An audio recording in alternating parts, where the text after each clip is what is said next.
Hi, my name is Tiffany. I am a conservation specialist and GCC market lead for Envirotech International. Within the GCC, or more specifically, the United Arab Emirates, we are incredibly lucky to be surrounded by ocean. Our oceans are teeming with marine life that is able to survive and thrive within the harsh conditions of this marine ecosystem and surrounding environment. Within the United Arab Emirates, seasonal temperature ranges are quite extreme.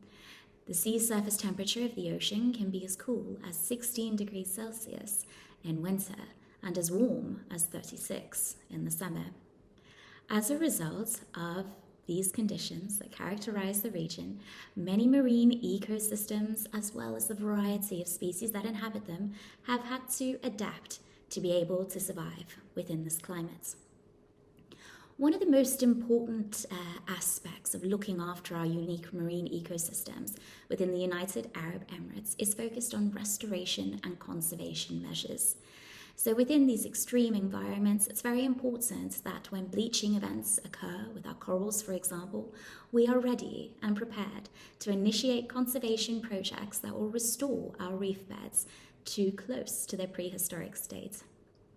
In order to restore coral reef beds, it's really important that individuals engaged in projects have a background knowledge or understanding of corals themselves. More so than this, it's also important that anyone engaged in this kind of work has hands-on practical experience that will enable them to enter the water and perform conservation activities proactively and safely. Generally, there are two ways to gain the skills that are required for coral conservation and restoration activities. The first is through the traditional stream of university. So by completing your bachelor, your master's, or perhaps even your PhD, you will gain the relevant theoretical knowledge that is required to perform conservation activities.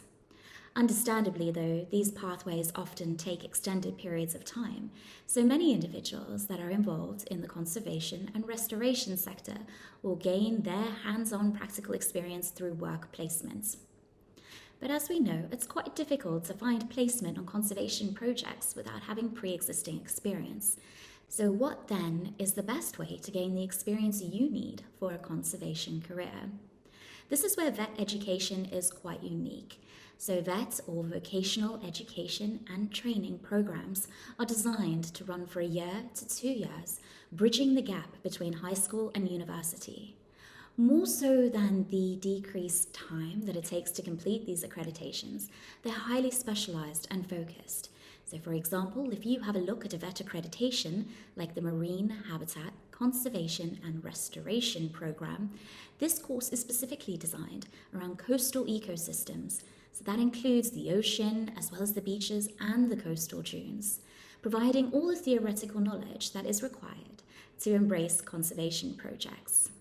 But not only this, more than obtaining the base or foundational knowledge that's required, such programs also embody or are comprised of vocational work placement training. Now, what this means is that the individual or the student is able to get hands-on experience as a part of their course curriculum, really being able to apply those skills or the knowledge that they've learned within the theoretical setting to a real-life project.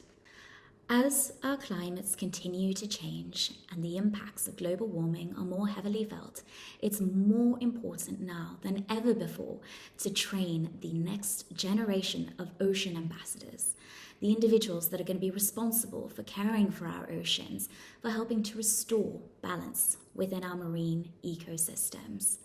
Vet accreditations are a valuable tool that can be used to bridge the education gap and reach broad audiences across the world, empowering them through knowledge and skill development to help restore our oceans and the beloved marine creatures that live there.